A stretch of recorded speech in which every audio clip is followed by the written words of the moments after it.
सच्चिदानन्दरूपाय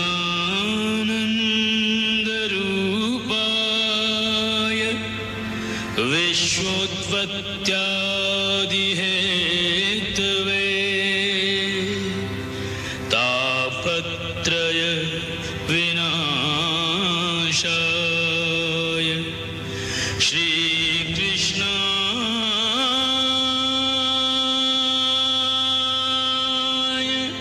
वयं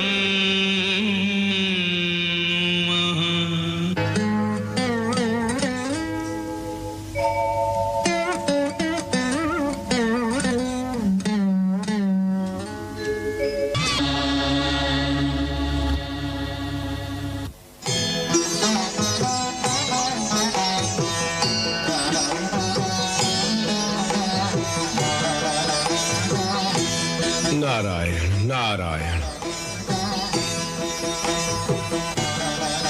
अखिल ब्रह्मांड के रचयिता भगवान ब्रह्मदेव के चरण कमलों में उनके पुत्र नारद का प्रणाम स्वीकार हो।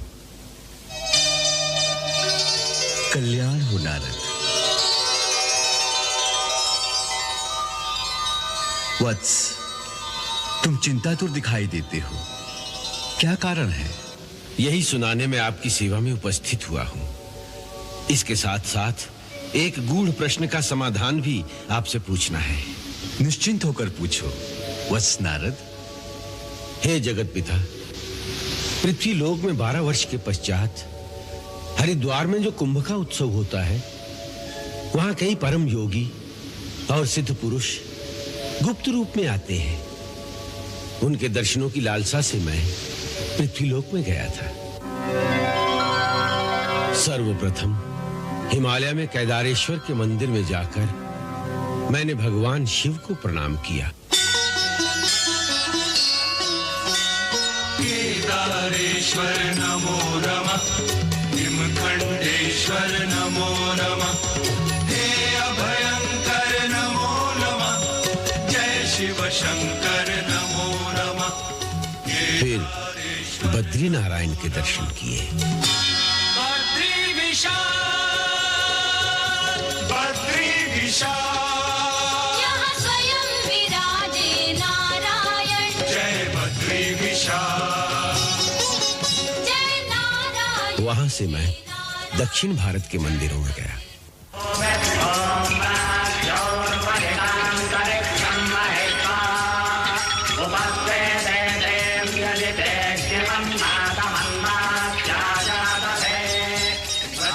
वहां से उज्जैन में श्री महाकाल के मंदिर में गया। हर हर महादेव, हर हर महादेव, भस्मेश्वर हर हर महादेव, ज्योतिर्लिंग स्वयं विभो।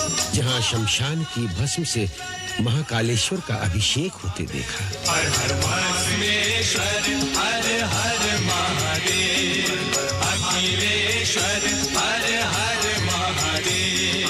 फिर कुंभ का मुहूर्त आने पर हरिद्वार में गंगा मैया के तट पर पहुंचा। हर हर गंगे, हर हर गंगे, हर हर गंगे, हर हर गंगे, ओ हर हर गंगे, हर प्राणी का हर दुखड़ा हर लेती। ओ स्पर्श मात्र से शरणागत को मनवांछित फल देती।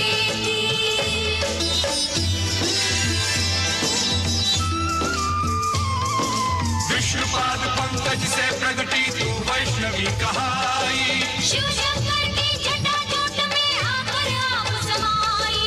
त्रिपथगामिनी गंगा तीनों लोकों में लहराई। पतित पावनी पापनाशिनी तू ही गंगा माई। हर हर गंगे, हर हर गंगे, हर हर गंगे, हर हर। गंगा जी के दर्शनों के पश्चात यमुना जी के दर्शनों की लालसा हुई और मैं वृंदावन चला गया।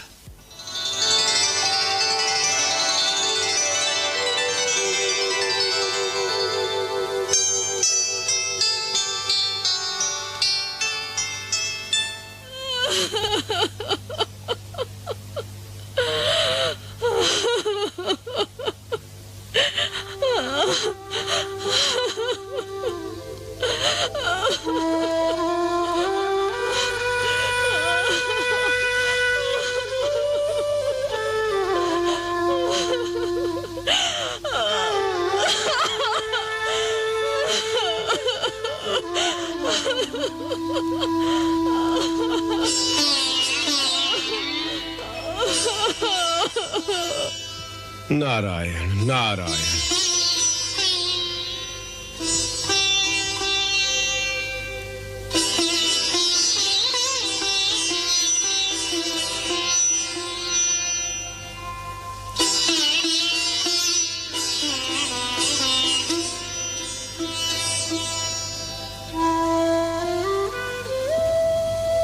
देवी, आप कौन हैं?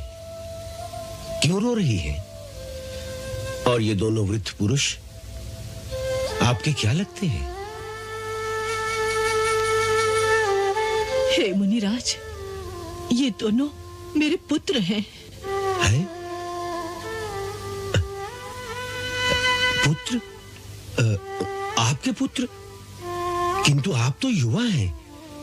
फिर आप इन वृद्ध पुरुषों की माता कैसे हो सकती हैं? ये रहस्य क्या है माता? सच सच बताइए, आप कौन हैं? हे देवर्षि, मेरा नाम भक्ति है। भक्ति माता, प्रणाम।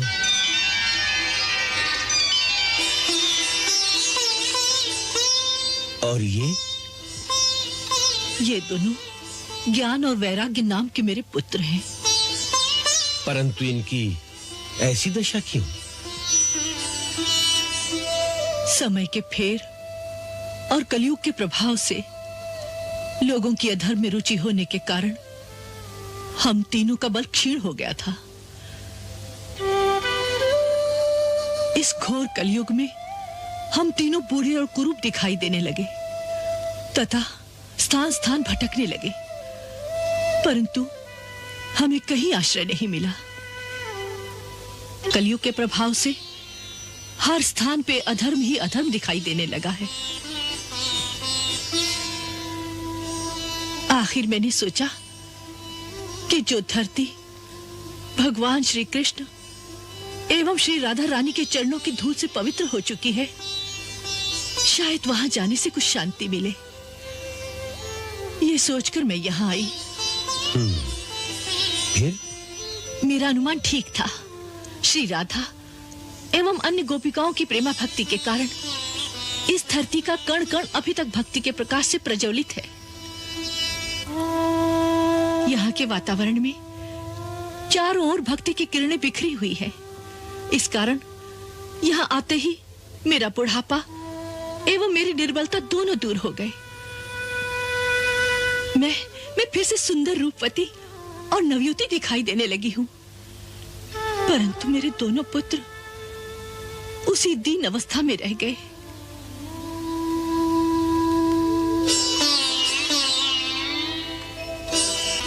मैं इनके दुख से अत्यंत दुखी हूँ मुनिवर।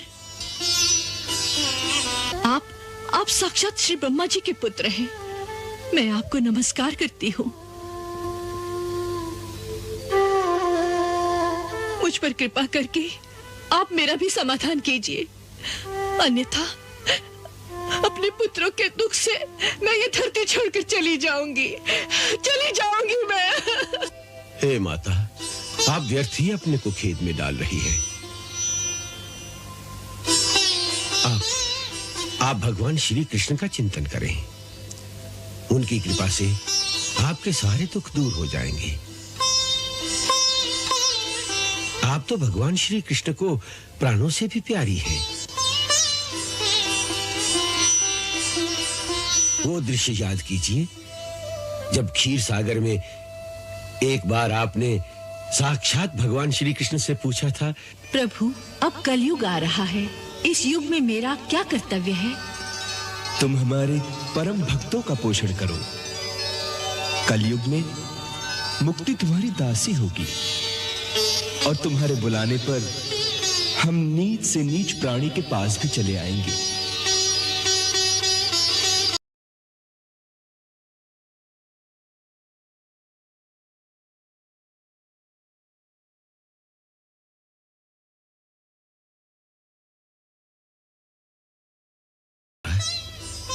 अब आप ये लोग छोड़कर कैसे जा सकती हैं?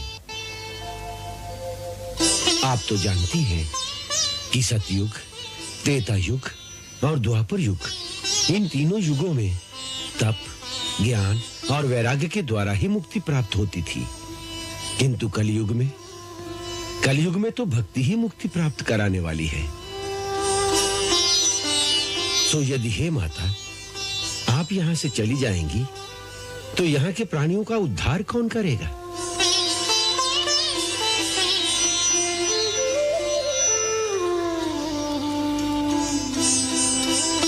किंतु मुनिवर, क्या ऐसा कोई उपाय नहीं जिससे हम तीनों एक साथ इस संसार में रह सके, अर्थात भक्ति, ज्ञान और वैराग्य तीनों की एक साथ इस संसार में वृद्धि हो? कृपया ऐसा कोई मार्ग बताइए। ऐसा कोई उपाय अवश्य होगा, अवश्य होगा। हे माता, मैं आपको वचन देता हूं कि मैं आपके दुख का उपाय अवश्य करूंगा, जिससे आपके ये दोनों उत्साहहीन और निर्बल हो गए पुत्रों को नवजीवन प्राप्त हो।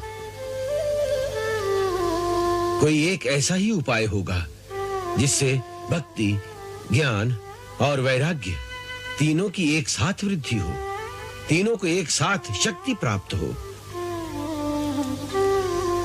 इस लोक के समस्त प्राणियों के लिए कोई एक उपाय ऐसा अवश्य होगा, ये मेरी आत्मा का विश्वास है। हे माता, इस प्रश्न का उत्तर मैं स्वयं भगवान श्री कृष्ण से ही पूछ लूंगा। हाँ माता, आप तो उन्हें सर्वाधिक प्रिय हैं, अतः आपकी समस्या का समाधान उन्हीं से कराऊंगा। परंतु भगवान श्री कृष्ण आपको कहाँ मिलेंगे? वो तो न जाने कहाँ हो, किस लोक में क्या क्या लीला कर रहे होंगे। उन पर तो सारे विश्व का भार है ना। आपने ठीक कहा माता, उन पर सारे विश्व का भार है। न केवल ब्रह्मा जी से लेकर विश्व के कण कण तक सब उन्हीं के आश्रित हैं, बल्कि उसका उल्टा भी सत्य है कि वे स्वयं ही सृष्टि के कण कण में विराजमान होकर ये सारी लीला भी स्वयं ही कर रहे हैं। फिर क्या, उन तक पहुंचना मेरे लिए मुश्किल नहीं है। अच्छा? हाँ, क्योंकि अपने मूल रूप में तो वो सर्वदा अपने गोलोक में ही विराजमान रहते हैं, जहाँ रासेश्वरी श्री राधा जी के संग उनकी रास लीला नित्य निरंतर चलती रहती है।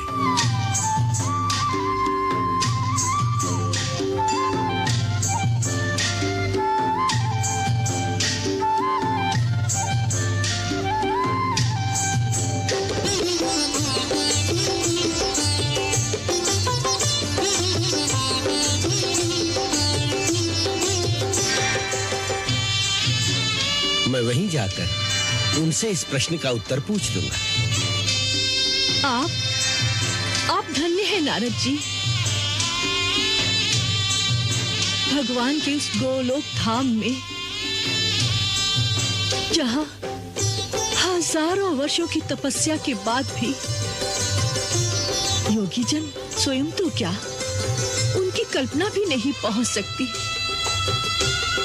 उसी गोलोक धाम में आप इस प्रकार स्वच्छंद रूप से पहुंच सकते हैं।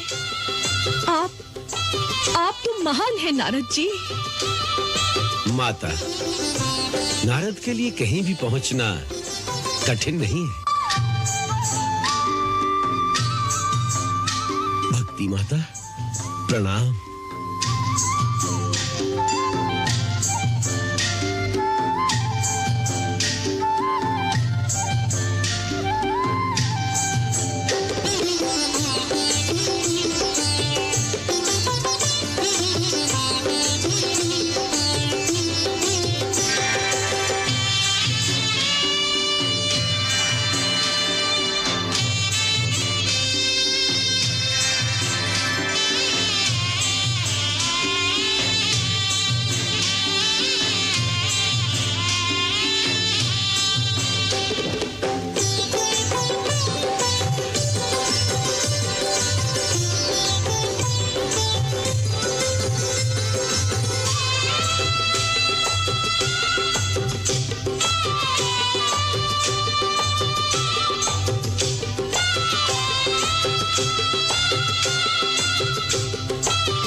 बाद? भक्तराज नारद बड़े दुखी दिख रहे हैं। क्यों? हम तक पहुंचने के लिए। तो उन्हें कौन रोक सकता है? उनका अहंकार, थोड़ा सा अहंकार लेकर चले थे, अपना रास्ता भटककर बार बार उन्हीं लोगों में घूम रहे हैं।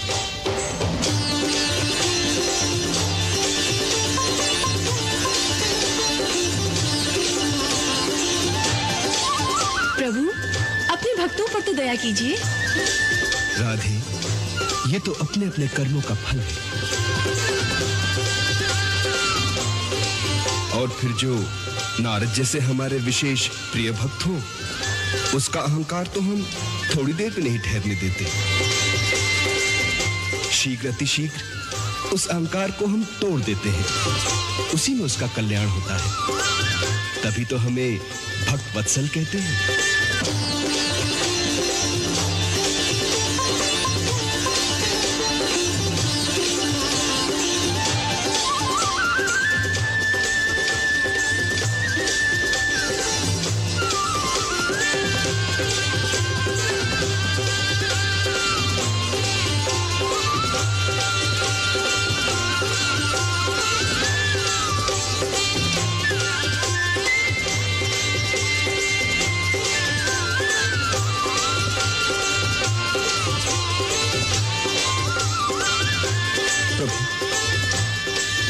प्रभु ये कैसी लीला है। चलते चलते थक गया हूं, फिर भी ऐसा लगता है कि बार बार उसी आकाश में घूम रहा हूं मैं।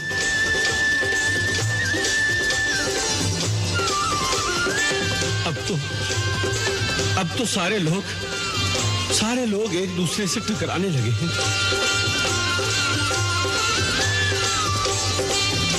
समझ गया, वास्तव में मैं अहंकार करके चला था, उसी का दंड दे रहे हो ना।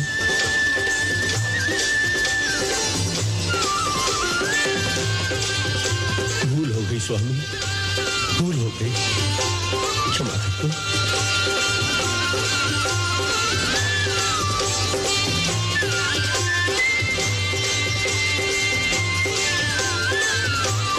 क्षमा करके अपने श्री चरणों तक पहुंचने का मार्ग खोल दो। आपको भक्ति माता की सौगंध है। अपने शरणागत की रक्षा करो प्रभु, अपने शरणागत की रक्षा करो। अब तो जाना होगा। क्यों?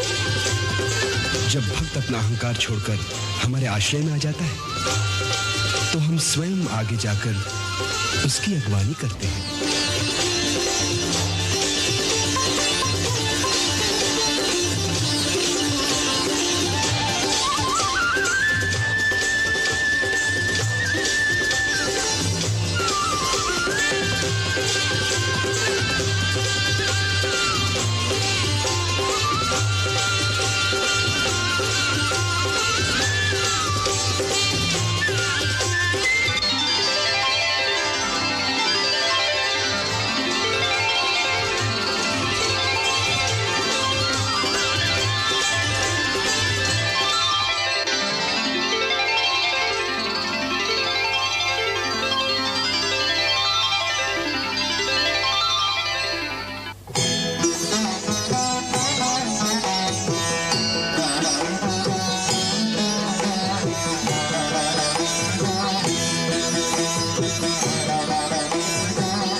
कहो देवऋषि, इतनी शीघ्रता से कहां जा रहे हो? प्रभु, आप ही के श्री चरणों में प्रणाम करने आया हूं। तुम्हारा स्वागत है। कहो, क्या समस्या है? प्रभु, आप तो सर्वज्ञ हैं, सबका दुख जानते हैं, फिर भी पूछते हैं। हे भक्तवत्सल, आप जानते ही हैं कि भक्ति माता कलयुग में अत्यंत दुखी है। वृंदावन में आपकी चरण धूलि के प्रताप से माता भक्ति को तो उनका सुंदर रूप फिर से प्राप्त हो गया है, परंतु उनके दोनों पुत्र ज्ञान और वैराग्य की जीर्ण अवस्था का कोई उपाय नहीं मिला। प्रभु, मैंने उन्हें वचन दिया है कि मैं ऐसा कोई उपाय अवश्य ढूंढ निकालूंगा जिससे उन तीनों की एक साथ वृद्धि हो। उसी उपाय की खोज में आपके श्री चरणों में आया हूं प्रभु। हे समस्त देवों के अधीश्वर, हे भगवान श्री कृष्ण, मुझे वो उपाय बताने की कृपा कीजिए।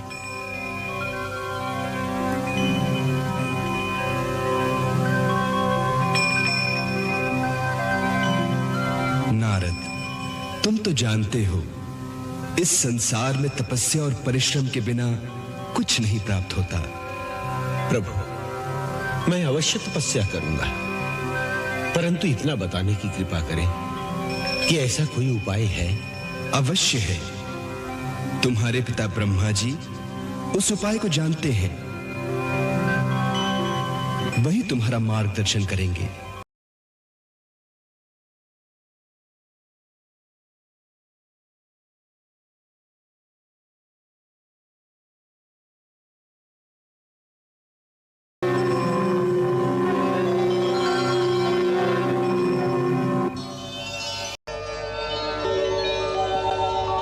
भगवान श्री कृष्ण के आदेशानुसार मार्गदर्शन के लिए आपकी सेवा में उपस्थित हुआ हूं। नारद, कलयुग में सबसे श्रेष्ठ फलदाता एक ही साधन है, और वह है श्रीमद् भागवत शास्त्र का प्रवचन। उसके द्वारा भगवान श्री कृष्ण की लीलाओं का गान, उनका पठन, उनका श्रवण, ये तत्काल मोक्ष देने वाली साधन है। जब मनुष्य के जन्म जन्मांतर का पुण्य उदय होता है, तभी उसे इस भागवत शास्त्र के द्वारा श्री कृष्ण भगवान की लीला अमृत पान करने को मिलता है। यह भागवत रूपी कथा, जिसके द्वारा श्री कृष्ण भक्ति की अमर गंगा समस्त लोकों में बह रही है, यही कथा परम सत्य व महान सत्य कर्म और परम साधन है। वत्स, तुम इस समय हिमालय के मध्य में स्थित बद्रिका आश्रम की ओर प्रस्थान करो। वहां प्रभु के शब्द विग्रह ओंकार का ध्यान करने से तुम्हें उनके दर्शन होंगे, जो उस महान साधन का अनुष्ठान करेंगे जिससे भक्ति और उसके दोनों पुत्रों ज्ञान और वैराग्य को परम सुख मिलेगा, परम आनंद मिलेगा। जो आज्ञा प्रभु।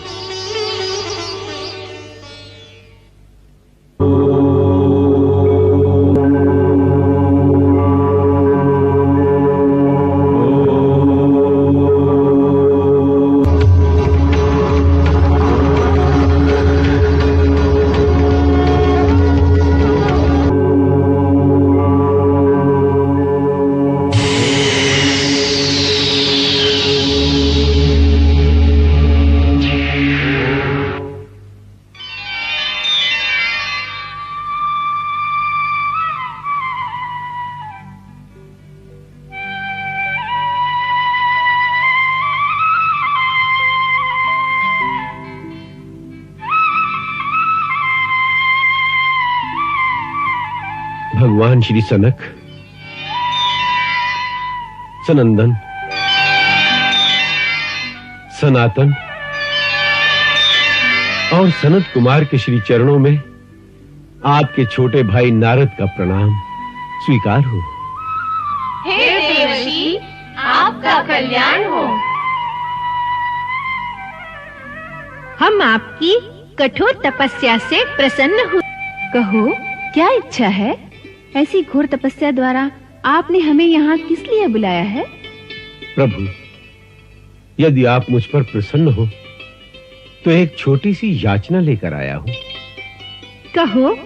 प्रभु, हम पांचों के पिता श्री ब्रह्मा जी ने मुझे बताया है कि श्रीमद् भागवत की कथा मुझे आपके मुखारविंद से ही प्राप्त होगी। इसलिए यदि आप मुझे उसका अधिकारी समझें तो कृपया उस पतित पावनी कथा का दान मुझे दें। नारद, आप पति कुशल याचक हैं। आपने अति सुंदर दान मांगा है। श्रीमद् भागवत में भगवान श्री कृष्ण की लीलाओं का बड़ा सुंदर वर्णन है। भागवत तीनों लोकों को पवित्र करने वाली गंगा के समान है। इसलिए हे नारद, आप गंगा के किनारे हरिद्वार के निकट आनंद घाट पर भागवत कथा का अनुष्ठान करें। हम संसार के कल्याणार्थ वहां आपको ये कथा अवश्य सुनाएंगे।